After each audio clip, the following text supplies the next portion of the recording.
আমাদের social manner অনেকের জানা নাই। সোশ্যাল ম্যানার, কোথায় কি করতে হয়, কিভাবে কি করতে হয়, আমরা এগুলো জানি না। মানুষের সামনে কিভাবে কথা বলতে হয়, হাই আসলে এটাকে ঢেকে রাখতে হয়, কারো মুখের সামনে হাসি দেওয়া যায় না, মানুষের সামনে নাক খোঁচানো যায় না, এরকম অনেক সোশ্যাল ম্যানার আছে, আমরা জানি না, আমরা খেয়ালও করি না। আল্লাহর হাবিব সাল্লাল্লাহু আলাইহি ওয়াসাল্লাম ধরে ধরে এই উম্মাকে সোশ্যাল ম্যানার শিখিয়েছেন, এমনকি ছোট্টদেরকে। আল্লাহর হাবিব সাল্লাল্লাহু আলাইহি ওয়াসাল্লামের কোলে এক ছোট্ট শিশু বসা। আল্লাহর হাবিব সাল্লাল্লাহু আলাইহি ওয়াসাল্লাম দাওয়াত খেতে গেলেন, এক ছোট্ট সাহাবী শিশু এসে আল্লাহ রাসূল সাল্লাল্লাহু আলাইহি ওয়াসাল্লামের কোলে বসলো। খাবার দেয়া হলো, ছোট্ট মানুষ বা হাত দিয়ে খাবার এটা ধরে ওইটা ধরে ওইটা ধরে, আছে না এরকম? বাচ্চারা দেখবেন খেতে পারবে এতটুকু, নষ্ট করে এতগুলো, এইটা ধরে ওইটা নেই ওইটা ফালে। তো আল্লাহ রাসূল সাল্লাল্লাহু আলাইহি ওয়াসাল্লামের কোলে বসে ওই সাহাবা বা হাত দিয়ে এটা টানে ওইটা টানে এটা ফালায়। আল্লাহ রাসূল সাল্লাল্লাহু আলাইহি ওয়াসাল্লাম বললেন, ইয়া গোলাম, এই পিচ্চি, এই বাচ্চা, সাম্মিল্লাহ, তুমি যে হাত দিয়ে খাবার টানতেছো বিসমিল্লাহ বলছো, আগে বিসমিল্লাহ বলো। কুল বিয়ামিনিক, ডান হাতে খাও। বিসমিল্লাহ বলো, কুল বিয়ামিনিক, ডান হাতে খাও। ওয়া কুল মিম্মা ইয়ালিক, তোমার সামনে যেটা আছে ওইটা খাও। এরকম টানা হিচড়ে করো না। ওই সাহাবী বলেন, এই যে তিনটা কথা, তিনটা গাইডলাইন আল্লাহর হাবিব সাল্লাল্লাহু আলাইহি ওয়াসাল্লাম খাওয়ার আগে আমাকে দিয়েছিলেন, আমি মরার আগ পর্যন্ত এই গাইডলাইনের বাইরে কোনোদিন খাই নাই। সবসময় এভাবে। তো বাচ্চাদেরকে শিখাবেন যে বিসমিল্লাহ বলো, ডান হাতে খাও, সামনে যেটা আছে ওইটা খাও। একবার আল্লাহ রাসূল সাল্লাল্লাহু আলাইহি ওয়াসাল্লামের প্রিয় দৌহিত্র মানে নাতি হাসান রাদিয়াল্লাহু তাআলা আনহু, আল্লাহ রাসূল সাল্লাল্লাহু আলাইহি ওয়াসাল্লাম খুব ভালোবাসতেন হাসান রাদিয়াল্লাহু তাআলা আনহুকে এবং হুসাইন রাদিয়াল্লাহু তাআলা আনহু, এই দুইজনকে। ওনারা দুই ভাই আল্লাহ রাসূল সাল্লাল্লাহু আলাইহি ওয়াসাল্লামের পিঠে উঠে আল্লাহ রাসূল সাল্লাল্লাহু আলাইহি ওয়াসাল্লামের ঘোড়া বানিয়ে খেলতো। সুবহানাল্লাহ বলবেন না? ঘোড়া হতো আল্লাহর রাসূল, ঘোড়া হতো কে? আর ঘোড়সওয়ার হতেন হাসান আর হুসাইন। আল্লাহ রাসূল সাল্লাল্লাহু আলাইহি ওয়াসাল্লাম বাবরি চুল রাখতেন, লম্বা চুল। ঘোড়ার ঘাড়ে যেমনি রশি থাকে, হাসান হোসেন রাসূল সাল্লাল্লাহু আলাইহি ওয়াসাল্লামের চুলগুলোরে ধরে টেনে টেনে এরকম ঘোড়া ঘোড়া খেলতেন। সুবহানাল্লাহ বললেন না? তো হাসান রাদিয়াল্লাহু তাআলা আনহু একবার যাকাতের খেজুরের স্তূপ ছিল, উনি যে ছোট্ট মানুষ, খাবার দেখলেই তো ছোট্ট বাচ্চারা খেতে আরম্ভ করে, এটা কি নিজের খাবার, হালাল না হারাম এগুলো তো খেয়াল করে না। তো হাসান রাদিয়াল্লাহু তাআলা আনহু যাকাতের খেজুর নিয়ে খেতে আরম্ভ করলেন। আল্লাহ রাসূল সাল্লাল্লাহু আলাইহি ওয়াসাল্লাম এসে ওনার গলায় চেপে ধরলেন, চেপে জোর করে মুখ থেকে টেনে খেজুর বের করলেন আর বললেন, আন ইন্না লা নাকুলু সাদাকা। হাসান, তুমি জানো না আমরা হাশিমি খানদানের লোক, আমরা আলে মুহাম্মদ, আমার বংশের কেউ কোনোদিন তার গলা দিয়ে যাকাতের কোন সম্পদ ঢুকাতে পারবে না। খবরদার হাসান, খবরদার নাতি, ফেলে দাও। হাদিসে এসেছে কিখ কিখ, মানে আমরা যেটা ওয়াক ওয়াক বলি, গলার ভিতরে গেলে ওয়াক ওয়াক বলে থুতু ফেলি, রাসূল সাল্লাল্লাহু আলাইহি ওয়াসাল্লাম কিখ কিখ বলে গলায় চেপে মুখ থেকে টেনে সেই খেজুরটা বের করেছেন। বলেছেন, হাসান আমরা যাকাতের সাদাকার খেজুর খাই না, খবরদার হাসান কখনো যাকাতের খেজুর খাবে না। সুবহানাল্লাহ। তো এইভাবে আল্লাহ রাসূল সাল্লাল্লাহু আলাইহি ওয়াসাল্লাম আমাদেরকে শিখিয়েছেন, অন্যায় দেখলে, ভুল দেখলে এটা বলতে হবে, কারণ আস-সাকিতু আনিল হাক্কি শাইতানুন আখরাস, অন্যায় দেখে যে চুপ থাকে ওটা মুমিন নয়, ওটা বোবা শয়তান। চিল্লায় বলেন ঠিক কি না? অন্যায় দেখলে রুখে দাঁড়ান, গর্জে উঠুন। আপনার আপন বোনের বয়সের একটা মেয়েকে কিছু বখাটে ছেলেরা টিস করতেছে, আপনি দেখে চলে যান কেন? দাঁড়ান, আপনি জিজ্ঞেস করুন কি হয়েছে, মেয়েটাকে তোমরা ডিস্টার্ব করো কেন? আপনি দাঁড়ালে আরো কয়েকজন এসে দাঁড়াবে, ঠিক কি না? কিন্তু একজনকে তো দাঁড়াইতে হবে, দাঁড়ানোর দরকার আছে না নাই? মনে রাখবেন, আধারে ভয় পেও না, আলো আছে আড়ালে, অন্ধকার পালিয়ে যাবে, তুমি উঠে দাঁড়াবে। দাঁড়াতে হবে আপনাকে। অন্যায় রুখে দেন, অসঙ্গতি রুখে দেন, প্রতিবাদ করেন। সামাজিক যত ধরনের অন্যায় আছে, যৌতুক, সুদ, ঘুষ, দুর্নীতি, রুখে দেন। আমরা এগুলোর বিরুদ্ধে। আমরা দুর্নীতির পক্ষে না বিপক্ষে? সুদের পক্ষে না বিপক্ষে? যৌতুকের পক্ষে না বিপক্ষে? এগুলোর বিরুদ্ধে সামাজিক আন্দোলন গড়ে তুলুন, কথা বলেন। Raise your voice, raise your voice heart, কণ্ঠকে উঁচু করুন, প্রতিবাদ করুন, রুখে দাঁড়ান। আপনি দাঁড়ালে সোজা থাকবে বাংলাদেশ, আপনি বসে গেলে পথ হারাবে বাংলাদেশ। এজন্য সামাজিক অন্যায়কে রুখে দিতে হবে। আল্লাহর হাবিব সাল্লাল্লাহু আলাইহি ওয়াসাল্লাম যত জায়গায় সামাজিক অসঙ্গতি দেখেছেন, ধরে ধরে ঠিক করেছেন। কারো ভুল নাম দেখলে তিনি চেঞ্জ করে দিতেন। মক্কা থেকে মদিনায় যখন আল্লাহ রাসূল সাল্লাল্লাহু আলাইহি ওয়াসাল্লাম গেলেন, মদিনার আগের নাম ছিল ইয়াসরিব। মদিনার আগের নাম কি ছিল? ইয়াসরিব। ইয়াসরিব শব্দের অর্থ to take revenge from someone, প্রতিশোধ নেয়া। আল্লাহর হাবিব সাল্লাল্লাহু আলাইহি ওয়াসাল্লাম বলেন, আমি রাহমাতুল লিল আলামিন, আমি দয়ার নবী, মায়ার নবী, আর আমি যেই শহরে আসবো এই শহরের নাম প্রতিশোধের শহর। নেভার, কখনো হতে পারে না। আজকে থেকে এই শহরের নাম তওবা কিংবা তাইবা, মানে পবিত্র নগরী, মদিনাতুন নবী, নবীর শহর। আল্লাহ রাসূল সাল্লাল্লাহু আলাইহি ওয়াসাল্লাম ইয়াসরিব থেকে ওই শহরের নাম ওই দিনই মদিনা শহর বানায় দিলেন। এক সাহাবীকে জিজ্ঞেস করলেন, মাসমুক, নাম কি? বলে আমার নাম হচ্ছে হাজান। হাজান মানে দুশ্চিন্তা, অ্যাংজাইটি, মানে যে সবসময় টেনশন করে। আল্লাহ রাসূল সাল্লাল্লাহু আলাইহি ওয়াসাল্লাম বলেন, এটা একটা নাম হলো মিয়া? টেনশন কি কারো নাম হয়? রাসূল সাল্লাল্লাহু আলাইহি ওয়াসাল্লাম বললেন, শোনো তোমাকে একটা পরামর্শ দেই, এই টেনশন নাম বাদ দাও, তুমি হাজান নাম কেটে সাহাল নাম রাখো, সাহাল। এখন হাজান বলে আমি ছোট্টবেলা থেকে সবাই আমারে চেনে হাজান নাম, এখন আমার নাম যে সাহাল এটা আবার ঘোষণা দিতে হবে, দরকার নেই, আমার হাজান আছে এটাই ভালো, টেনশন সমস্যা নেই। ও এবার বাড়িতে চলে যাওয়ার পরে আল্লাহ সব টেনশন ওর মাথার উপরে চাপাইছে। ওর এই বিপদ, ওর ব্যবসায় মন্দা, ওর পেটে ব্যথা, ওর জ্বর, ওর অসুস্থতা, ওর ঘরে শান্তি নাই, একটার পর একটা টেনশন আরো বেড়ে গেছে। সবাই বলে হাজান, ওই যে রাসূল সাল্লাল্লাহু আলাইহি ওয়াসাল্লাম সুন্দর নাম দিয়েছিল ওইটা নেও না, এই জন্য টেনশন বাড়ছে, যাও রাসূল সাল্লাল্লাহু আলাইহি ওয়াসাল্লামের কাছে ক্ষমা চেয়ে নাম ফেরত করে নিয়ে আসো। হাজান এবার যে বলে, ইয়া রাসূলুল্লাহ আমার হাজান নামের দরকার নেই, আপনি যেটা সাহাল দিয়েছিলেন ওইটাই ভালো। সাহাল শব্দের অর্থ সহজ। সাহাল মানে কি? ওই সাহাল রাদিয়াল্লাহু তাআলা আনহু বলে, আমি রাসূল সাল্লাল্লাহু আলাইহি ওয়াসাল্লামের কাছে ক্ষমা চেয়ে ওনার দেয়া নাম নিয়ে আসলাম সাহাল, তারপর থেকে সবাই আমাকে ডাকে সাহাল। সাহাল মানে সহজ। আর ওই দিন থেকে মরার আগ পর্যন্ত আমার জীবনে আর কোনো টেনশন আসে নাই, সব কাজে আল্লাহ সাহাল অর্থাৎ সহজ করে দিয়েছেন। পড়েন সুবহানাল্লাহ। এজন্য উঠে দাঁড়াতে হবে, রুখে দিতে হবে সব অন্যায়। রাজি আছেন তো? যে সূরা থেকে কথা শুনবো এটাকে বলে সামাজিক রীতিনীতির সূরা। আমাদেরকে আল্লাহ তাআলা সোশ্যাল এন্ড মোরাল কিছু গাইডলাইন দিয়েছেন, 10টা গাইডলাইন আল্লাহ তাআলা আমাদের জন্য এখানে ডেডিকেট করেছেন। এবং আমরা দেখব যে এই সমস্যাগুলোর কারণেই আমাদের সমাজে আজকে অশান্তি। কি করে একটা সমাজের শান্তি, শৃঙ্খলা, ভারসাম্য অক্ষুণ্ণ রাখা যায় এ ব্যাপারে চমৎকার কিছু গাইডলাইন আল্লাহ এই সূরায় দিয়েছেন। আল্লাহ রাসূল সাল্লাল্লাহু আলাইহি ওয়াসাল্লামের 9 জন স্ত্রী এট এ টাইমে বেঁচে ছিল। মোট স্ত্রী 11 জন, দাসী 2 জন, সব মিলে 13 জন। আর এট এ টাইমে বেঁচে ছিল 9 জন। আল্লাহর হাবিব সাল্লাল্লাহু আলাইহি ওয়াসাল্লামের আলাদা কোনো ঘর ছিল না। 9 বিবিরে 9টা ঘর করে দিয়েছিলেন, এগুলোরই বলে হুজরা। সুবহানাল্লাহ পড়েন। তো উনি যখন ওখানে থাকতেন মাঝে মাঝে দূর থেকে কিছু বেদুইন লোকেরা আসতো, যাদের মধ্যে সভ্যতা ভব্যতা আসে নাই। এরা এসে আল্লাহ রাসূল সাল্লাল্লাহু আলাইহি ওয়াসাল্লামকে ডাকা শুরু করতো। আমরা আমাদেরকে যেমনে ডাকি, আপনার নাম যদি হয় আব্দুল্লাহ, আমি আপনার বন্ধু হলে আপনারা ডাকবো, ওই আব্দুল্লাহ এদিকে আয়। এভাবে ডাকবো না? বন্ধু তো, তুই আমার বন্ধু, আব্দুল্লাহ এদিকে আয়। আব্দুর রহিম আমার বন্ধু, আমি ডাকবো এই আব্দুর রহমান এই। কিন্তু আল্লাহ রাসূল সাল্লাল্লাহু আলাইহি ওয়াসাল্লামের নাম হচ্ছে মুহাম্মদ, ওনারা কি ডাকা যাবে এই মুহাম্মদ এই? ডাকা যাবে? উনি কি আমাদের মতো মানুষ? উনি মানুষ, তবে অসাধারণ মানুষ, ঠিক কিনা? তো কিছু বেদুইন এসে দুপুরবেলা রাসূল সাল্লাল্লাহু আলাইহি ওয়াসাল্লাম বিশ্রাম নিচ্ছিলেন, তারা এসে বলতে আরম্ভ করলো, ইয়া মুহাম্মদ, ইয়া মুহাম্মদ, এই মুহাম্মদ এই বের হও। আল্লাহ বরদাস্ত করলেন না। আল্লাহ বললেন, খবরদার, নিজেরা নিজেদেরকে যেমনি ডাকো নবীর ওইভাবে ডেকো না, তোমাদের সব আমল বরবাদ হয়ে যাবে। অপেক্ষা করো, অপেক্ষা করো, অ্যাপয়েন্টমেন্ট নাও, পারমিশন নাও, সালাম দাও। কার কথা? চিল্লায় বলতে হবে কার?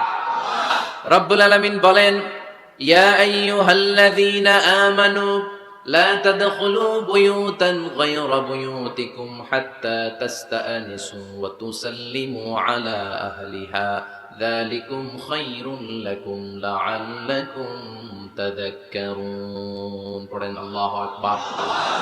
আল্লাহ বললেন, ও বিশ্বাসীরা শোনো শোনো, তোমাদের ঘর ছাড়া অন্য কারো ঘরে যদি যাও, অপরিচিত কারো বাসায় যদি যাও, যাওয়ার আগে অনুমতি নাও আর সালাম দাও। দেখেন সমাজ পরিবর্তনের ওয়াজ।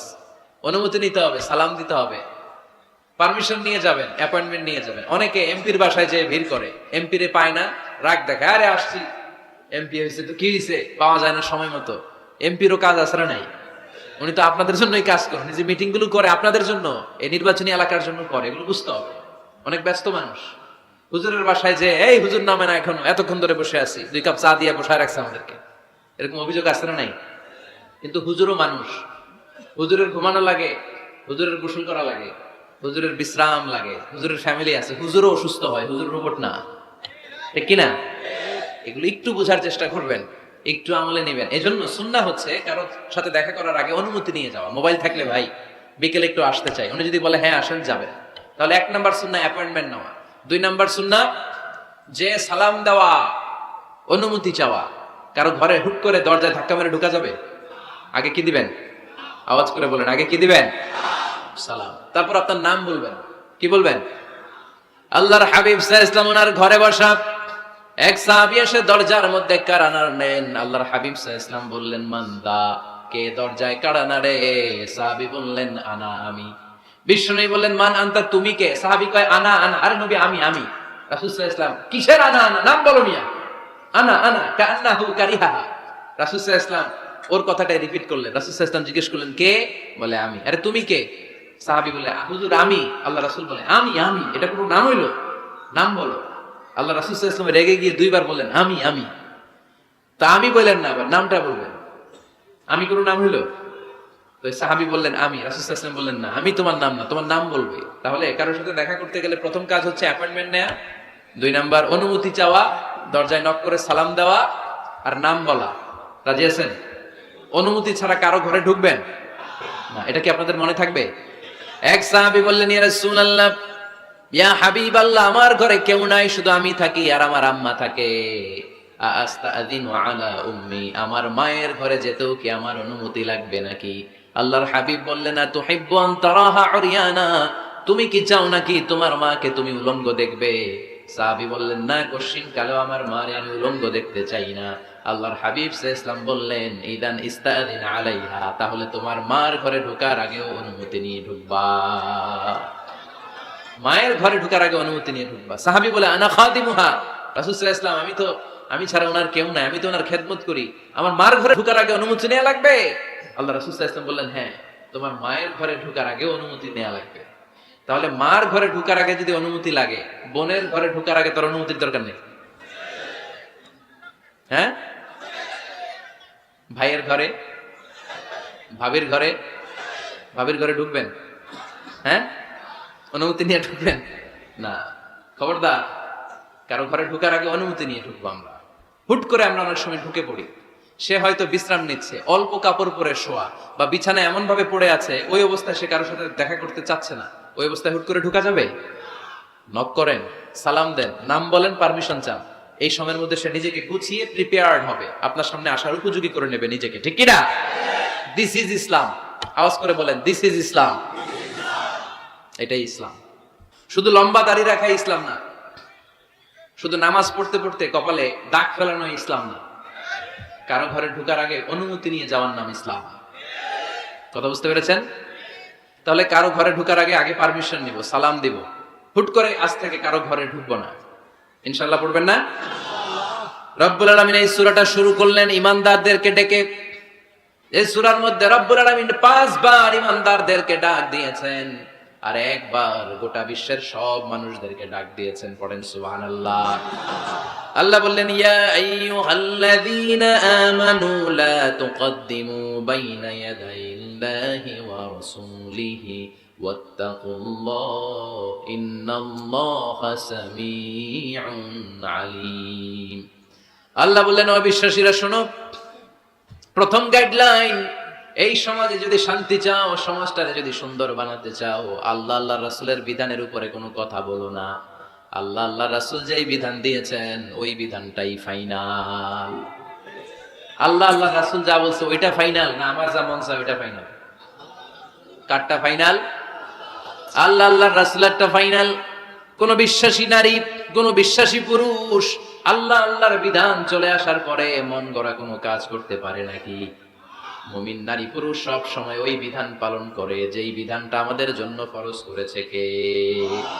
আল্লাহ আল্লাহ রাসূল যা বলেছে এটাই ফাইনাল। খবরদার, আল্লাহ এবং আল্লাহ রাসূলের দেয়া কোনো বিধানকে টপকে যেও না। Don't try to be over smart, বেশি স্মার্ট হতে যেও না। যতটুকু ইসলাম দিয়েছে ওইটার মধ্যেই থাকো। ইসলামের চেয়ে বেশি স্মার্ট কোনো কিছু হতে পারে? ইসলামের চাইতে কোনো কিছু বেশি মডার্ন হতে পারে? আল্লাহর দেয়া, আল্লাহ রাসূলের দেয়া কোনো আইনের চেয়ে কোনো স্মার্ট আইন পৃথিবীবাসী বানাতে পারে? এজন্য আল্লাহ বললেন, ওয়ামা কানা লিমুমিনিন ওয়ালা মুমিনাতিন ইযা কাদাল্লাহু ওয়া রাসূলুহু আমরান আন ইয়াকুনা লাহুমুল খিয়ারাতু মিন আমরিহিম। আল্লাহ আল্লাহ রাসূলের বিধান যখন জানা হয়ে যায়, কোন মুমিন বান্দা বান্দি তাদের আর নিজেদের পক্ষ থেকে কোনো অপশন থাকে না, কোনো চয়েস নাই। আমার আল্লাহ বলেছে 5 ওয়াক্ত নামাজ জামাতের সাথে পড়ো, এর উপর আমাদের কোনো কথা আছে নাকি? আল্লাহ নারীদেরকে বললেন হিজাব পরে রাস্তায় বের হও, এর উপরে কোনো কথা আছে নাকি? আল্লাহ বললেন সমাজের ফিনান্সিয়াল ট্রানজাকশন গুলো ব্যবসার মাধ্যমে হবে, কোনো সুদের কারবার চলবে না, এর উপরে মুমিনদের কোনো কথা আছে নাকি? আল্লাহ রাসূল যেটা বলেছে ওইটাই ফাইনাল, ওইটাই সবচেয়ে শ্রেষ্ঠ। খেয়াল রাখবেন, এর চেয়ে বেশি শ্রেষ্ঠ হতে পারে? এক সাহাবী বললেন, আমি সারা রাত তাহাজ্জুদ পড়বো, ঘুমাবো না। এক সাহাবী বলল, আমি আর স্ত্রীদের কাছে যাব না। আরেক সাহাবী বলল, সারা বছর আমি রোজা রাখবো, আমি কোনোদিন রোজা ভাঙবো না। আল্লাহ রাসূল সাল্লাল্লাহু আলাইহি ওয়াসাল্লাম রেগে গেলেন। কারণ আল্লাহ রাসূল সাল্লাল্লাহু আলাইহি ওয়াসাল্লাম কি এগুলো শিখাইছেন আমাদেরকে? সারা রাত তাহাজ্জুদ এগুলো শিখাইছে? সারা বছর রোজা শিখাইছে? স্ত্রীদের থেকে আলাদা দূরে দূরে থাকা এগুলো শিখাইছে? রাসূল সাল্লাল্লাহু আলাইহি ওয়াসাল্লাম রেগে গেলেন। দেখেন what a check and balance, Islam কতটা ভারসাম্যপূর্ণ জীবন ব্যবস্থা। আল্লাহ রাসূল সাল্লাল্লাহু আলাইহি ওয়াসাল্লাম ডেকে বলেন, কার এত সাহস যে বলেছে সারা রাত তাহাজ্জুদ পড়বে? কই, আমি নবী তো সারা রাত তাহাজ্জুদ পড়ি না, আমি নবী তো তাহাজ্জুদও পড়ি আবার ঘুমাই, তো আমি ঘুমাইয়া আল্লাহর এত বড় প্রিয় বান্দা হতে পারি, তোমার সমস্যা কোথায়? আমি নবী হয়ে 11 জন স্ত্রীর সাথে মেলামেশা করতে পারি, তোমার মিশতে সমস্যা কোথায়? আমি নবী রোজা রাখি আবার মাঝে মাঝে রোজা রাখি না, দিনের বেলা খাই, এভাবে মানতে তোমার সমস্যা কোথায়? ইন্নী লা আখশাকুম লিল্লাহি ওয়া আতকাকুম লাহু, আমি নবী সবার চাইতে বেশি আল্লাহরে চিনি, আমার নবীর চাইতে আল্লাহরে বেশি কেউ চিনে? আরে নবী তো আমাদেরকে আল্লাহকে চিনিয়ে দিয়েছে, চিল্লায় বলেন ঠিক কি না? আমার নবীর চাইতে কেউ বেশি বুজুর্গ হতে পারবে না, আমার রাসূলের চাইতে কেউ বেশি আল্লাহ আল্লাহ হতে পারবে? তার মানে রাসূল যতটুকু শিখিয়েছে অতটুকুই শ্রেষ্ঠ। এটা টপকিয়ে এটার উপর দিয়ে অ্যাডভান্স হয়ে সামনে যাওয়া যাবে? বেশি বোঝা যাবে না। খবরদার, রাসূল যেটা শিখিয়েছেন অতটুকুর মধ্যে থাকতে হবে, তাহলে কল্যাণ আর বরকত দিবে কে? মাগরিবের ফরজ নামাজ কয় রাকাত? কয় রাকাত? কেউ যদি বলে আমি অনেক বড় আল্লাহর ওলি, আমি 5 রাকাত করব সব বেশির জন্য, হ্যাঁ কি কয় হবে না? 5 রাকাত তো সেজদা কয়েকটা বেশি আছে এটার মধ্যে, রুকু কয়েকটা বেশি, কষ্টও বেশি, হবে? কথা কয় না হবে? রমাদানের 30 দিন রোজা রাখা ফরজ, আপনি যদি বলেন না রমজানে না রেখে এটা আমি শাবান জুলকাদ জুলহাজ 3 মাস টানা 90 দিন রেখে দিব, বেশি রাখবো আমি, হবে? হবে? কারণ বেশি বুঝছে। কারণ কি? আল্লাহ রাসূলের চাইতে বেশি বোঝা যাবে, আল্লাহ রাসূলের চাইতে বেশি বুজুর্গ সাজা যাবে। খবরদার, never be advanced from Allah and his রাসূল। আল্লাহ এবং আল্লাহ রাসূলের চাইতে আমরা অ্যাডভান্স হব না। আল্লাহ আল্লাহ রাসূল যা দিয়েছেন ওইটাই ফাইনাল। ওইটা কি ফাইনাল? আওয়াজ করে বলেন ওইটা কি? তাহলে সামাজিক সুখ সম্প্রীতির প্রধান মাধ্যম হচ্ছে আল্লাহ আল্লাহ রাসূল যা বলেছে এটাই আমরা মানবো, এর উপর আমরা কোনো কথা বলতে চাই। এরপর আল্লাহ ঈমানদারদেরকে আবার ডাক দিলেন, বললেন ইয়া আইয়ুহাল্লাযীনা আমানু লা তারফাউ আসওয়াতাকুম ফাওকা সাওতিন নবী, ও বিশ্বাসীরা খবরদার, আমার নবীর কণ্ঠের চাইতে তোমাদের কণ্ঠ বড় করো না। ঘোষণাটা কার? কারণ সাহাবারা আল্লাহ রাসূল সাল্লাল্লাহু আলাইহি ওয়াসাল্লামের চারদিকে এরকম ঘিরে বসে থাকতো, এজন্য সাহাবাদেরকে উদ্দেশ্য করে আল্লাহ বললেন আমার নবীর গলার সাউন্ড যতটুকু তোমাদের সাউন্ড থাকবে অতটুকু বা অতটুকুর চেয়ে কম, এর চেয়ে বড় হওয়া যাবে তাহলে বেয়াদবি হয়ে যাবে। তাহলে কি হয়ে যাবে? বনু তামিম গোত্রের নেতা কে হবে? আল্লাহর হাবিব সাল্লাল্লাহু আলাইহি ওয়াসাল্লাম পরামর্শ করছিলেন। আবু বকর রাদিয়াল্লাহু তাআলা আনহু বললেন আমার মনে হয় এই লোকটা হইলে ভালো হয়। ওমরে ফারুক বলে না, উনি না, আমার মতে এই লোকটা হইলে ভালো। সাইয়েদনা আবু বকর বললেন আরে না ওমর, তুমি বুঝো না, আমি যার কথা বলেছি সে হলে সবচেয়ে ভালো, তার মধ্যে নেতৃত্বের গুণ আছে। সাইয়েদনা ওমরে ফারুক বলেন না, আপনি বুঝেন নাই, আপনার চেয়ে আমি ভালো বুঝছি, আমি যারে বলেছি সেই হবে নেতা। তর্ক আছে না নাই? এই তর্ক, কথার নাম কথা, কথার পিঠে কথা করতে করতে করতে করতে ওনাদের মধ্যে একটু ঝগড়ার একটা ভাব, বিষ্ণুনবী বসা, এই ঝগড়া করতে করতে সাউন্ড বড় হয়ে গেছে, এই উনি হবে, উনি বলে না উনি হবে। বিষ্ণুনবীর কণ্ঠের চাইতে কণ্ঠ উঁচু হয়ে গেল, আরো সব উপর থেকে একটা ধমক দিলেন কে?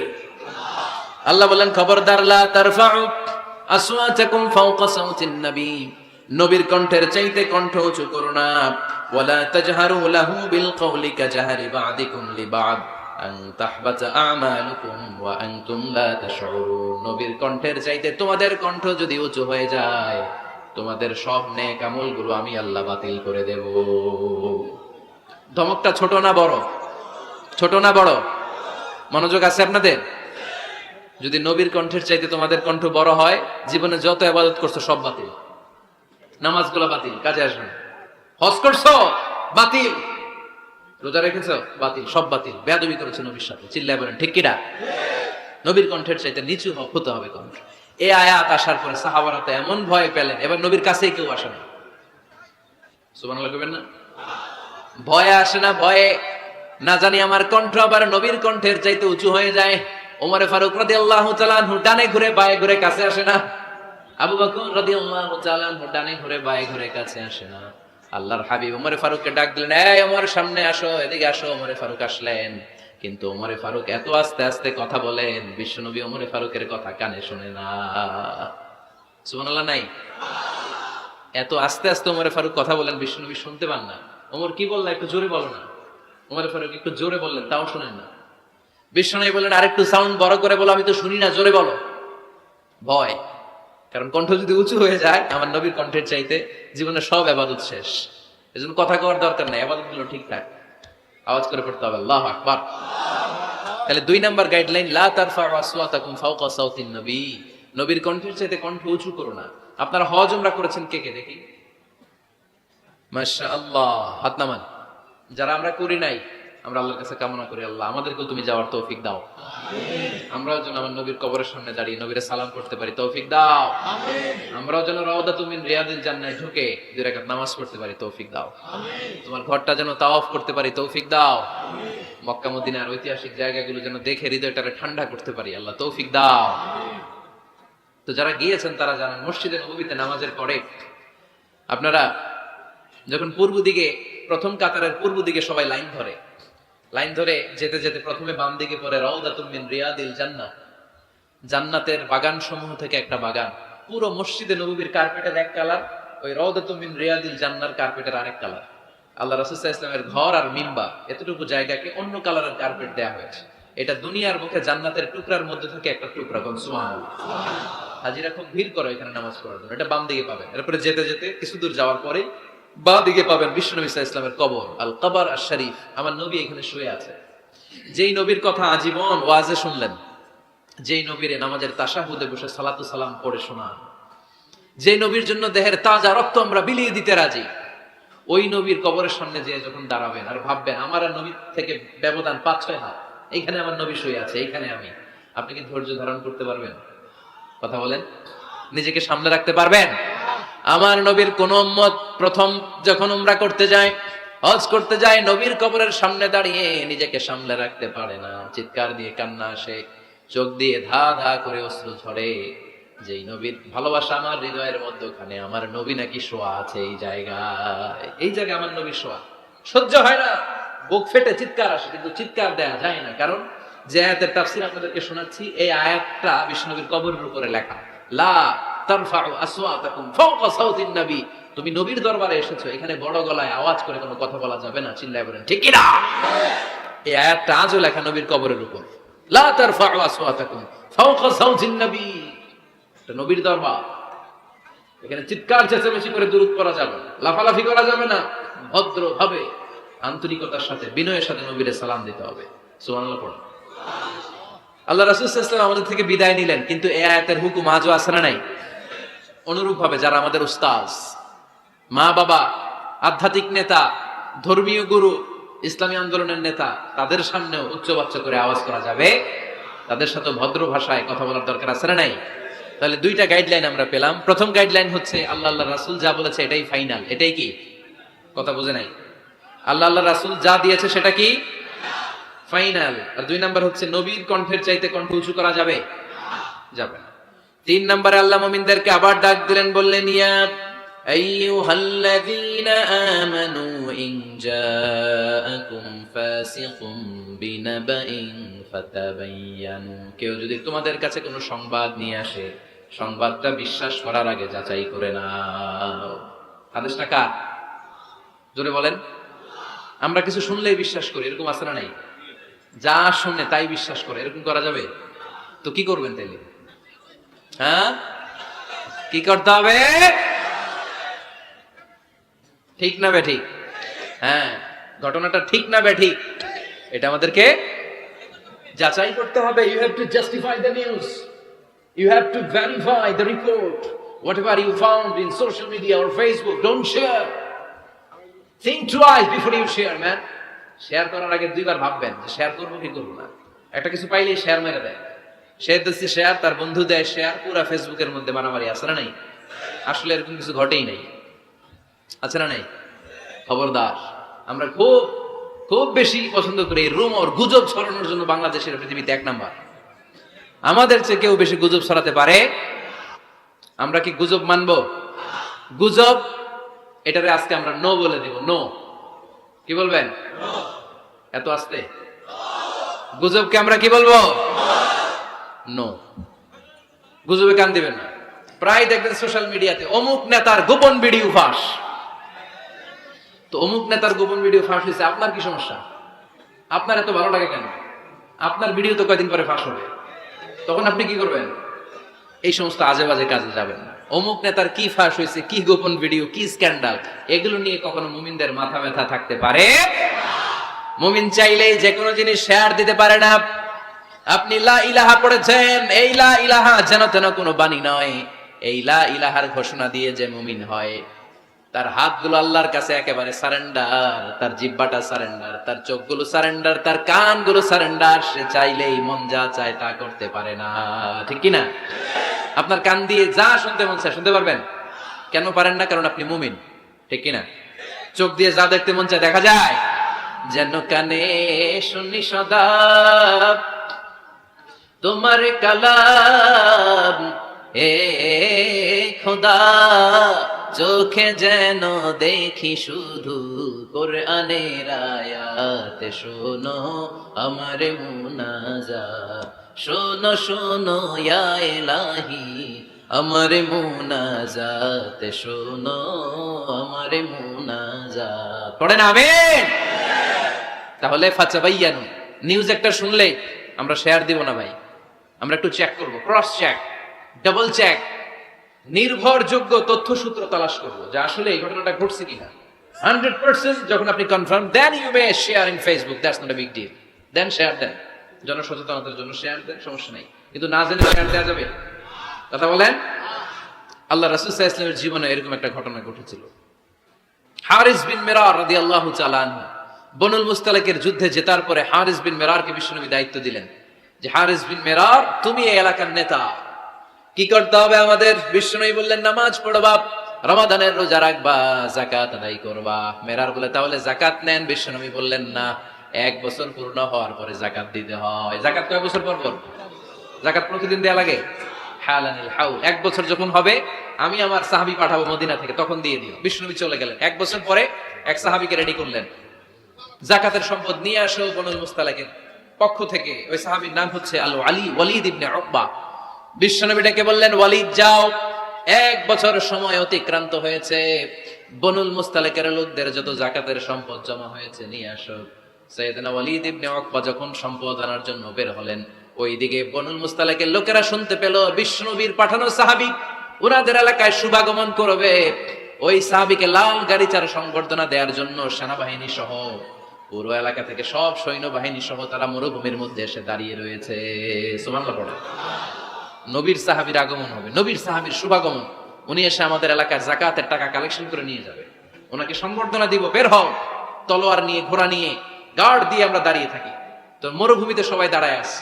আল ওয়ালিদ ইবনে উকবা মদিনা থেকে বিশাল রাস্তা পাড়ি দিয়ে যখন বনুল মুস্তালিকের এলাকার কাছাকাছি, দূর থেকে দেখে তলোয়ার নিয়ে লোকজন দাঁড়ায় আছে। কি নিয়ে দাঁড়ায় আছে? উনি ভাবছে আমারে মারার জন্য দাঁড়ায় আছে। উনি মনে মনে ভাবলেন, বিশ্বনবী পাঠালেন যাকাত নেওয়ার জন্য, যাকাত পরে নিব, আগে যান সামলাই।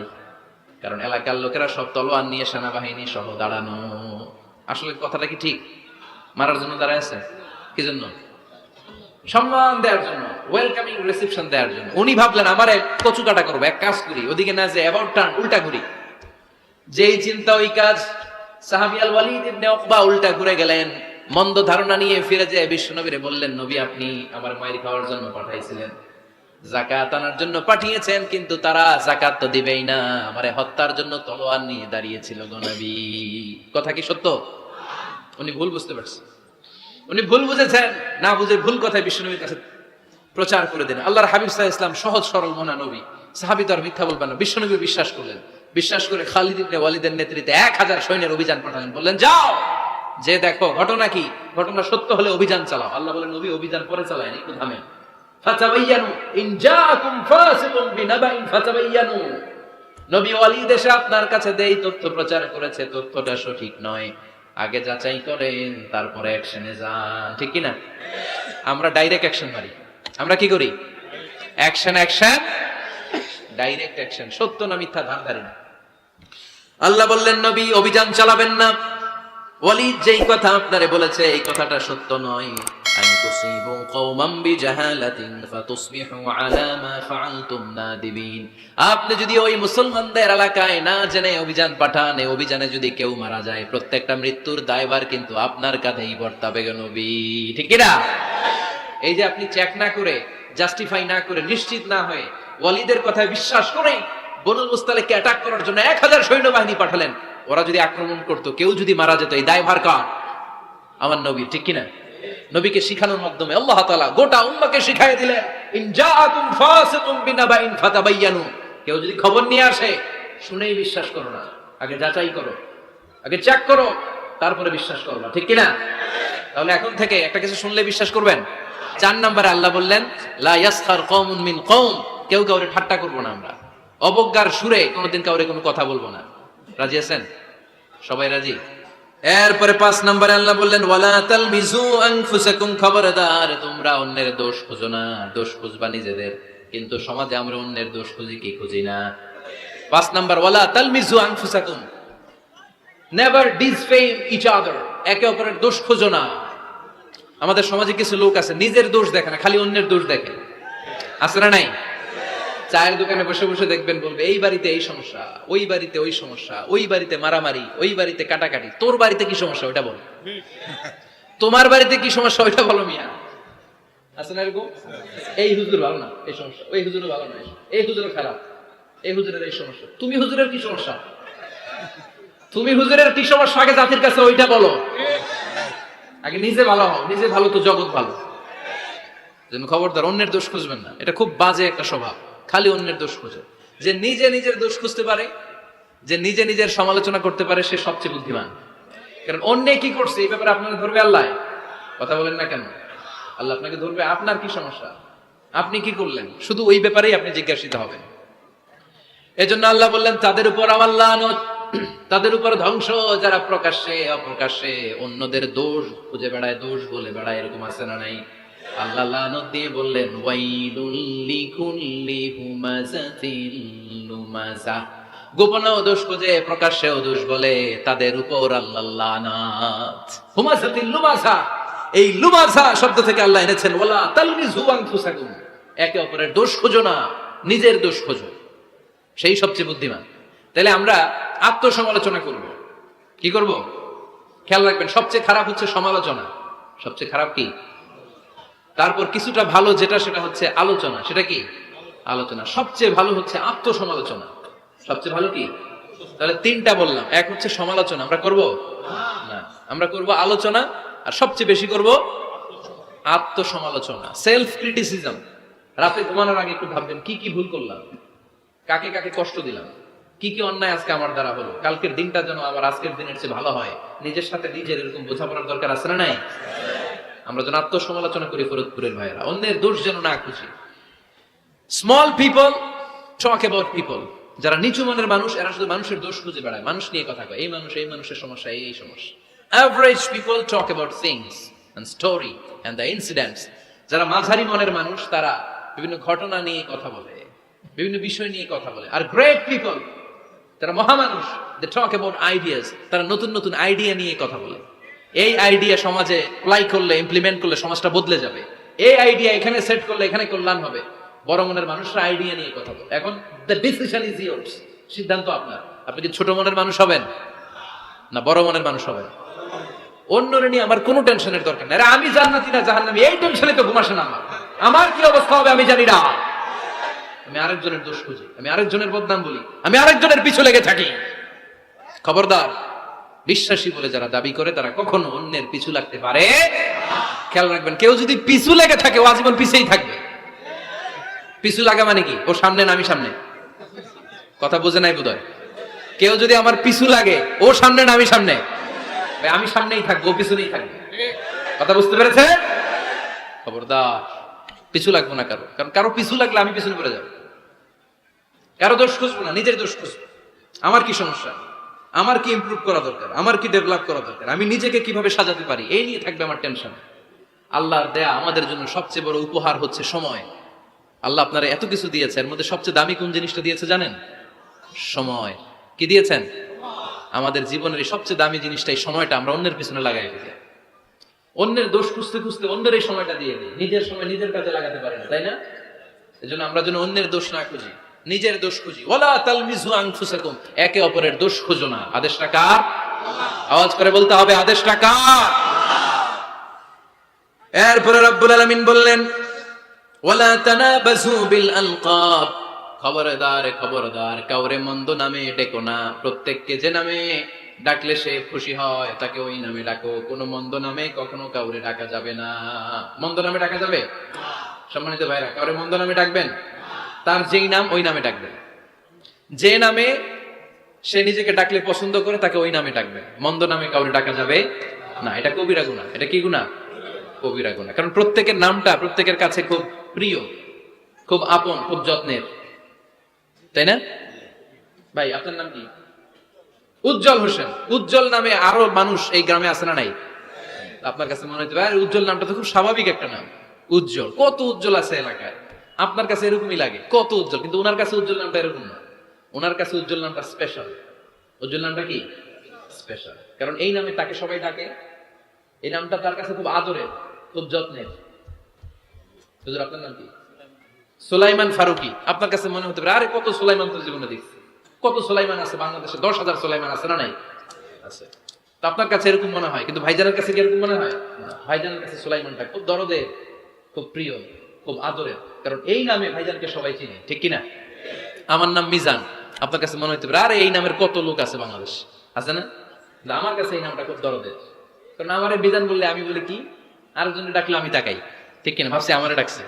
কারণ এই নামটার প্রতি আমার একটা দুর্বলতা কাজ করে, এটা আমার পরিচয় বহন করে। প্রত্যেকের কাছে প্রত্যেকের নামটা এমন। এজন্য কারো নাম যখন নেবেন সুন্দরভাবে নেবেন। প্রত্যেকের নাম কি পছন্দ করে, তার প্রমাণ কেউ কাগজ কলম পাইলেই দেখবেন নিজের নাম লেখে, সিগনেচার মারে, আসে না নাই? বিশেষ করে সাগরে ঘুরতে গেলে বালুর মধ্যে প্রত্যেকের নাম লেখে দেখবেন, দেখছেন? কক্সবাজারে ঘুরতে গেছেন কারা কারা দেখি? আচ্ছা, দেখবেন আমি অনেককে দেখেছি সাগর পাড়ে বালুর তীরে বালু পেলেই প্রত্যেকে নিজের নামটা লেখে, লেখা আবার লাভ চিহ্ন দেয়। এমনি বড় করে একটা কি দেয়, লাভ মানে কি? তার মানে আমার নামটারে আমি ভালোবাসি। প্রত্যেকের নামটারে বড্ড ভালোবাসি। এজন্য কখনো এই রোহিঙ্গা ফইন্দির ভূত এগুলো বলবে না। যার যেই নাম ওই নামটা সুন্দর করে ডাকবেন। আল্লাহ বললেন ওয়ালা তানাবাজু বিল আলকাব, মন্দ নামে কখনো কাউকে ডেকো না, সুন্দর নামে ডাকো। নামের বিকৃতি কবিরা গুনাহ। আমরা আমাদের দেশে এটা করি। কত সুন্দর নাম বাবা মা রেখেছে, আবু বকর, ওরা ডাকে বকইরা। কি ডাকে? বাবা মা রেখেছে আব্দুল ওয়াক্কাস, ওরা ডাকে হ্যাঁ আকাইচা। এটা হইলো? এগুলো করবেন আল্লাহর নামের সাথে মিলায়। কি সুন্দর নাম আব্দুল কুদ্দুস, ওরা কি ডাকে? হ্যাঁ, আজকে থেকে আর ডাকবেন? ডাকবে না? তাহলে আমরা প্রত্যেকে সুন্দর নামে ডাকতে রাজি আছি না নাই? এরপরে আল্লাহ 8 নম্বরে বললেন ইয়া আইয়ুহাল্লাযীনা আমানু জতানিবু কাসীরাম মিনাল-যান ইন্না বা'দায-যান্নি। খবরদার, আন্দাজ অনুমান করে কথা বলো না। ইজতানিবু কাসীরাম মিনাল-যান, অতিরিক্ত আন্দাজ আর অনুমান নির্ভর কথা থেকে বেঁচে থাকো। আদেশটা কার? আন্দাজে কোনো কথা আমরা বলবো না, অনুমান নির্ভর কথা বলবো না। কারণ ইন্না বা'দায-যান্নি ইস, বেশিরভাগ আন্দাজ অনুমান নির্ভর কথাগুলো মিথ্যা হয়, ফলে পাপ হয়, ঠিক কিনা? আপনি জীবনে যত আন্দাজ করে কথা বলেছেন তার বেশিরভাগই মিথ্যা, বেশিরভাগই ভুল। তাহলে আন্দাজ অনুমান নির্ভর কথা কোন মুমিন বলতে পারে? খবরদার, আন্দাজ অনুমান নির্ভর কোন কথা আমরা বলবো না। আল্লাহর হাবিব সাল্লাল্লাহু আলাইহি ওয়াসাল্লাম বলেছেন ইয়াকুম ওয়ায-যান ফা ইন্নায-যান্না আকযাবুল হাদিস। তোমরা ধারণা করা থেকে, অনুমান নির্ভর, আন্দাজ নির্ভর কথা থেকে বেঁচে থাকো, কেননা আন্দাজ নির্ভর কথাগুলো হচ্ছে মহাপাপ। আন্দাজে কথা বলা যাবে? আন্দাজ অনুমান নির্ভর কথা বলা যাবে না, কারণ আন্দাজ আর অনুমান কখনো সত্যের বিকল্প হতে পারে। ইয়াত্তাবিউনা ইল্লা যান, ইয়াত্তাবিউনা ইল্লা যান ওয়া ইন্না যান্না লা ইউগনি মিনাল হাক্কি শাইআ। কিছু লোক আছে আন্দাজ নির্ভর কথা বলে, আর আন্দাজ কখনো সত্যের বিকল্প হতে পারে। আজ থেকে আন্দাজে কথা আমরা বাদ দিয়ে দিব। রাজি? একমত না দ্বিমত? আওয়াজ করে বলেন একমত না দ্বিমত? খবরদার, আন্দাজ করবেন না। যদি আন্দাজ করেন ভালো আন্দাজ করবেন। আন্দাজ করলে কি আন্দাজ করবেন? ভালো আন্দাজ। Come back positive, not go back negative. কোন নেগেটিভ আন্দাজ আমরা করতে চাই না। ভাবলে পজিটিভ ভাবনা, অনুমান করলে পজিটিভ। কিছু লোক আছে খালি নেগেটিভ। আল্লাহ তুমি আমাদেরকে পজিটিভ মাইন্ডেড হওয়ার তৌফিক দান করো, আমরা পড়ি আমিন। এই দেশে যে কি পরিমাণে আন্দাজে কথা চলে, চলে না? আপনি দেখলেন আপনার এক বন্ধু রিকশায় করে এক মেয়েকে নিয়ে ঘুরে বেড়াচ্ছে। এটা দেখেই এসে বলা শুরু করলেন, আমি তো দেখছি আমার বন্ধু প্রেম ভালোবাসা শুরু করছে। এক মেয়ের নিয়ে প্রেমে পড়ে গেছে, আমার বন্ধু তো প্রেমে হাবুডুবু খায়। কেমনে বুঝলি? কারণ আমি নিজ চোখে দেখেছি। মেয়ে নিয়ে রিকশায় ঘুরতেছে, বান্ধবীর নিয়ে, প্রেমিকারে নিয়ে রিকশায় ঘুরে। এমনও হতে পারে আপনার বন্ধুর পাশে রিকশায় যে মেয়েটা বসা ছিল সেটা তার আপন বোন, হতে পারে না? তার পাশে যে মেয়েটা বসা ছিল এটা তার আপন ভাগ্নি, হতে পারে তার আপন খালা, হতে পারে না? ও কিছু হয় নাই, আপনার গুনার পাল্লাকে আপনি ভারী করেছেন, ঠিক কিনা? কারণ ঠোঁট কালো দেখলে আমরা আন্দাজে বলি লোকটা মনে হয় সিগারেট খায়, আছে না নাই? সিগারেট না খেয়েও ঠোঁট কালো হতে পারে কি পারে না? বিয়ের পরে যদি কেউ হুন্ডা কিনে, বিয়ের পরে যদি হুন্ডা কিনে, কিসের হুন্ডা? দেখছেন, আন্দাজে মেরে দিচ্ছে যৌতুক। তো ও যখন হুন্ডা পাইছে বা কিনছে, থেকে আনছে, কত টাকা খরচ করে কিনলো, কেমনে আনলো, কিস্তিতে আনলো না সরাসরি আনলো, মাথার গাম পায়ে ফেলে আনলো না বন্ধুটা চালাইতেছে, জানেন আপনি? এগুলো ধারণা করেন কেন? আন্দাজে আন্দাজে ধারণা করেন কেন? আজকে থেকে আন্দাজের গোষ্ঠী কিলাই আমরা। আন্দাজে কথা বলা যাবে? খবরদার। ভাই, এগুলো করে আমরা আমাদের সমাজটাকে জাহান্নামের টুকরা বানিয়ে দিয়েছি। আর কত? আর না, অনেক হয়েছে, এবার থামেন, থামেন, স্টপ, থিংক টুয়াইস, একটু ভাবেন কি বলছি আমি। প্রতিটা কথার জবাবদিহিতা সেদিন চাইবে কে? এজন্য 8 নম্বরে বললেন আন্দাজে কথা বলো না। 9 নম্বরে আল্লাহ বললেন ওয়ালা তাজাসসু, গোয়েন্দাগিরি করো না। গোয়েন্দাগিরি আছে না নাই? সামাজিক ভারসাম্য শৃঙ্খলার জন্য গভর্নমেন্টের যে গোয়েন্দা, ওইটা না, ওইটা ঠিক আছে। মদিনায় ছিল ওমর ফারুকের গোয়েন্দা, আল্লাহ রাসূলের গোয়েন্দা। আমরা নিজেরা ব্যক্তিগত দায়িত্বে যে গোয়েন্দাগিরিটা করি, কারো জানলার ফাঁকা খোলা থাকলে চোখ দিয়ে যে উকিটা মারি, ওইটা নিষেধ। ওয়ালা তাজাসসু, গোয়েন্দাগিরি করো না। কিছু লোক আছে দেখবেন, এরা ফিসফিস করে কি যেন বলতেছে, উনি কান পেতে আছে, এবার আছে না নাই? তো এরা কি বলে, এটা নিয়ে আপনার তো ইন্টারেস্ট কেন? ছিদ্র থাকলে অনেকে ওই দিক দিয়ে চোখ দেয়, আছে না নাই? টিনের ঘরের ছিদ্র, ওদিক দিয়ে চোখ দিতেছে। বিষ্ণু বলছেন, কোন ছিদ্র দিয়ে যদি কেউ চোখ দেয়, গোটা বের ওর চোখ কানা করে না। বাংলাদেশে যদি দেন, এই দেশে বিচার হইতে পারে যে কেন চোখ কানা করলেন। কিন্তু মদিনার সমাজে কেউ অন্যায় ভাবে কারো ঘরের ছিদ্র দিয়ে চোখ দেওয়ার কারণে যে চোখ গুতা মেরে চোখ নষ্ট করে দেওয়া হয়, তার জন্য কোনো বিচার নাই। কারণ তুমি অপরাধী, তুমি এত ছিদ্রান্বেষী কেন? জানলা খোলা থাকলে উকি মারে, মানুষের গোপন চিঠি পড়ে, আসে না নাই? কারো চিঠি যদি পান, খুলে দেখবেন কখনো? কারো মোবাইল পেয়ে গেছেন, ওরে পাইছি বড় ভাইয়ের মোবাইল, দেখি তো গ্যালারিতে কার কার ছবি, আছে না নাই? না, করা যাবে না। কারো ফেসবুকের ভিতরে ঢুকেই সে কার সাথে চ্যাটিং করলো, মেসেঞ্জারে কি বললো, এগুলো দেখবেন না, এগুলো হারাম।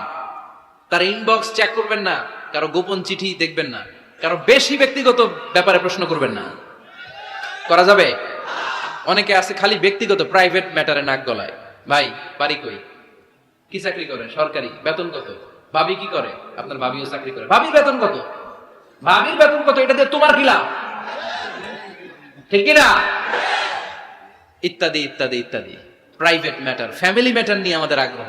ওয়ালা তাখফু মা লাইসা লাকা বিহি ইলম, যেটা তোমার জানার কথা না, ওইটা নিয়ে তো আগ্রহ দেখাবা না। ড্রোন মেশিন, নিজের চরকায়, নিজের চরকায় তেল দিলেন, নিজের চরকায় দিয়ে। অন্যকে নিয়ে এত আগ্রহ ভালো না, অন্যের পিছু লাগেন না। এই গোয়েন্দাগিরি থেকে আল্লাহ আমাদেরকে বাঁচাও। মানুষের প্রাইভেট ম্যাটার নিয়ে যেন আমাদের কিউরিসিটি না থাকে। Everyone has a privacy, a private own space, and no one should interfere someone own space. কারণ নিজের স্পেসে যে ইন্টারফেয়ার করা, এটা হারাম। সব শেষে আল্লাহ বললেন ওয়ালা ইয়াগতাব বা'দুকুম বা'দা আইয়ুহিব্বু আহাদুকুম আন ইয়াকুলা লাহমা আখিহি মাইতান ফাকারিহতুমু। খবরদার, খবরদার, একে অপরের গীবত করো না। গীবত আছে, এটা একটা মহামারী। গীবত হচ্ছে মহামারী, বাংলাদেশের জাতীয় রোগ। আমি নাম দিয়েছি বাংলাদেশের জাতীয় শারীরিক রোগের নাম হচ্ছে ডায়াবেটিক্স, ঠিক কিনা? আর এই মানসিক সবচেয়ে বড় রোগ বাংলাদেশের হচ্ছে গীবত। এটা হুজুর থেকে আরম্ভ করে, আলেম থেকে শুরু করে, সাধারণ মানুষ থেকে শুরু করে, নেতা নেত্রী থেকে শুরু করে 17 কোটি মানুষ খুব মজা পায়, রসগোল্লার চেয়ে মজা। আপনার ইবাদত গুলো দিয়ে দিচ্ছেন সবার জন্য, যার ব্যাপারে আপনি গীবত করতেছেন। আপনার হজ কষ্ট করে মিনায় ধাক্কাধাক্কি করে যে হজটা করছেন, ধাক্কাধাক্কি করে হাজরা আসওয়াদে চুমুটা দিয়েছেন, আরাফাতের ময়দানে চোখের পানি যে কান্নাটা করেছেন, এই সব সবগুলো আপনি তার আমলনামায় তুলে দিয়েছেন। তার ব্যাপারে গীবত করে, চগলখুরি করে, তার কথা আরেকজনের কাছে লাগিয়ে, ওর কথা আরেকজনের কাছে লাগিয়ে, এই যে সমাজে গিরিঙ্গি লাগালেন আপনি, এই যে সামাজিক ভারসাম্য রক্ষা করলেন, আপনার সব ইবাদত গুলো আল্লাহ ভাগ করে ওদের আমলনামায় তুলে দিয়েছে। খবরদার, মরা ভাইয়ের গোশত খাওয়ার চেয়ে বড় অপরাধ। এই দেশে হালাল সিস্টেমে অনেকে গীবত করে এইভাবে, আমি আপনাদেরকে দেখাই। কথা শুরু করবে এইভাবে, কি যে অবস্থা সমাজের, বলাও যায় না, বললে তো গীবত হয়ে যায়, না বলেও পারি না, তাই না? এরকম বলে না অনেকে? বললে তো কি হয়ে যায়? হ্যাঁ, বললে যদি গীবত হয়ে যায় তাহলে স্টপ। এতটুকু যেহেতু বুঝেন যে বললে গীবত হয়ে যায়, তখন স্টপ। আওয়াজ করে বলেন, তখন স্টপ। মেরাজ রজনীতে বিশ্বনবী দেখলেন রিজালান, কিছু লোক, লাহুম আসফারুন মিন নুহাস, তামা দিয়ে তৈরি আঙ্গুল, এই আঙ্গুলগুলো দিয়ে তারা ইয়াখদাশুনা উজুহাহুম ওয়া সুদুরাহুম, নিজেদের লোহার আঙ্গুল দিয়ে, তামার আঙ্গুল দিয়ে নিজের গালের গোশত, নিজের বুকের গোশতগুলো টেনে টেনে ছিঁড়ে ছিঁড়ে খাচ্ছে। বিশ্বনবী বললেন, জিব্রাইল, মানহুম ইয়া জিব্রাইল, ও জিব্রাইল আমাকে তুমি বলো এরা কারা? সাইয়েদনা জিব্রাইল বললেন, হুম আহলুল গীবাতি মিন উম্মতিক, আপনার উম্মতের মধ্যে যারা দুনিয়ার বুকে গীবত করত, এই লোকগুলো হলো তারা।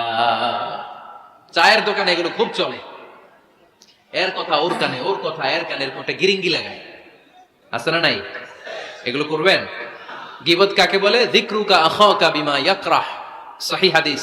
ভাইয়ের ব্যাপারে এমন কথা বলা যেটা শুনলে, তার অনুপস্থিতিতে এমন কোনো কথা বলা যেটা শুনলে সে মনে কষ্ট পাবে।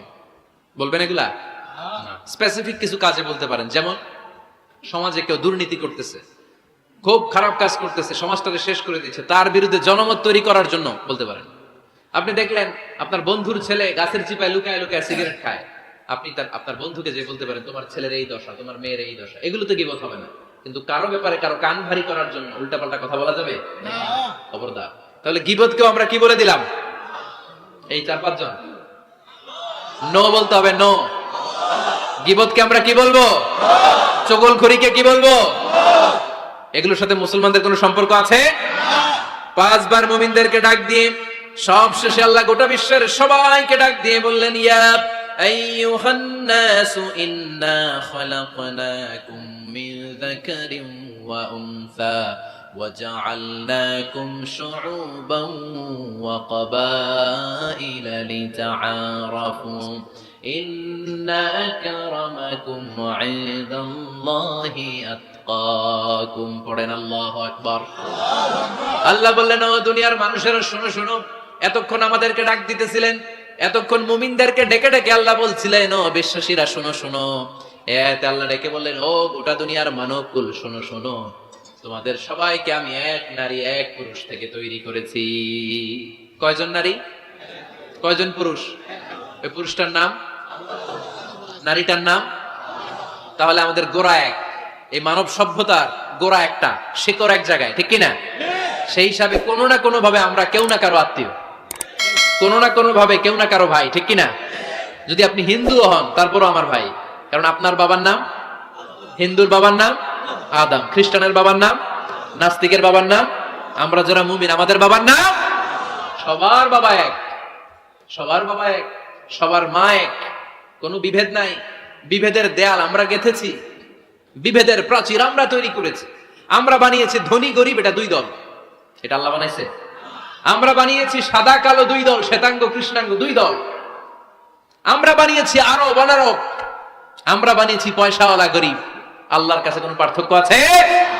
আল্লাহ বললেন, ধনী বলো গরিব বলো, রাজা বলো ফকির বলো, সাদা বলো কালো বলো, আমি আল্লাহর দরবারে পার্থক্য নাই। আমি আল্লাহর কাছে যদি কেউ সেরা হতে চায়, তার অন্তরে লাগবে তাকওয়া, মানে আল্লাহর ভয়। যাদের হৃদয়ে আছে আল্লাহর ভয়, তারা কবু পথ ভুলে যায় না। আল্লাহর প্রেম ছাড়া এই দুনিয়ায় কারো কাছে কোনো কিছু চাই না। রাতের আধারে যারা সেজদাতে রয়, 2 চোখের শ্রুতে নদী যেন বয়। ছলনার হাতছানি যতই আসুক, পেছনে ফিরেও সে তাকায় না।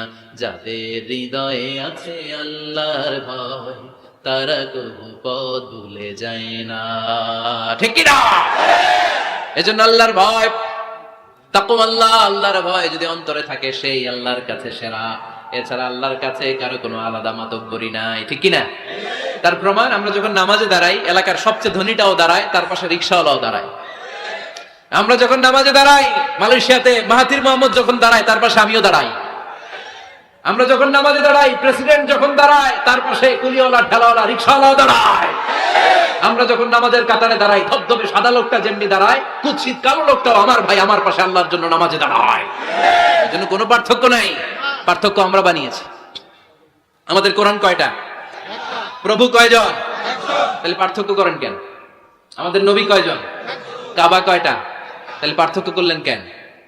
আমাদের প্রভু এক নবীর উম্মত, জীবন বিধানে কইশি বাণী কোরআন।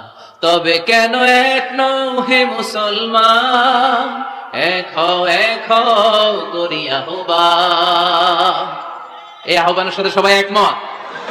বাইতুল্লাহ এক, মদিনা শরীফ এক, উহুদ পাহাড় এক, বদরের মাঠে একটা তো জীবন আর মরণ যে একটাই, একসাথে মিলে মিশে একটাই প্রাণ।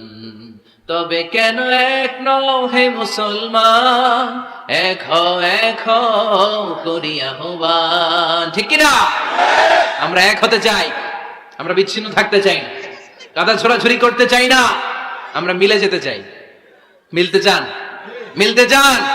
মনে রাখবেন প্রিয় ভাইয়েরা, যদি আমরা একা থাকি তখন আমরা ব্যক্তি। খেয়াল করে শুনুন, যদি আমরা একা থাকি তখন আমরা ব্যক্তি, যখন আমরা সবাই মিলি তখন আমরা শক্তি। এজন্য ঐক্যের কোনো বিকল্প নাই, ভ্রাতৃত্বের কোনো বিকল্প নাই, আমাদের মাঝে কোনো ভেদাভেদ নাই, আমরা সবাই এক, আমাদের রব একজন, চিল্লায় বলেন ঠিক কিনা?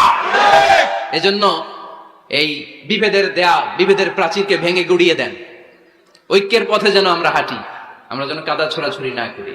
আর সামাজিক ভারসাম্য, সুখ, সমৃদ্ধি এগুলোকে অটুট রাখার জন্য আল্লাহ যে সামাজিক 10টা মোরাল এন্ড এথিক্যাল গাইডলাইন দিয়েছেন, এগুলো যেন আমরা মেনে চলতে পারি। রাজি আছেন সবাই? 10টা গাইডলাইনের উপর আমল করা যাবে না? তাহলে আমরা আল্লাহ রাসূলের কথাকে ফাইনাল বলে মানবো, নবীর উপরে আমাদের কথা নাই। কোন তথ্য শুনলেই এটা সত্য হোক আর মিথ্যা হোক, আমরা ফেসবুকে শেয়ার দিয়ে দিব কালকে থেকে। হ্যাঁ, কি করব? যাচাই। কারো আকৃতি গঠন নিয়ে আমরা তুচ্ছ জ্ঞান করবো না। খবরদার, খবরদার। কারো দোষ খুঁজবো না, মন্দ নামে কাউরে ডাকবো না, আন্দাজে কোনো কথা বলবো না, আমরা গোয়েন্দাগিরি করবো না, অন্যের গোপন বিষয় নিয়ে ঘাটাঘাটি করবো না, গীবত করবো না, আমরা নিজের দোষ খুঁজবো। রাজি আছেন? সবাই রাজি? আল্লাহ আমাদের কথাগুলো বুঝে আর আমল করার তৌফিক দান করেন, আমরা সবাই পড়ি আমিন। Rose TV 24. Enjoy by listening to the Holy Quran.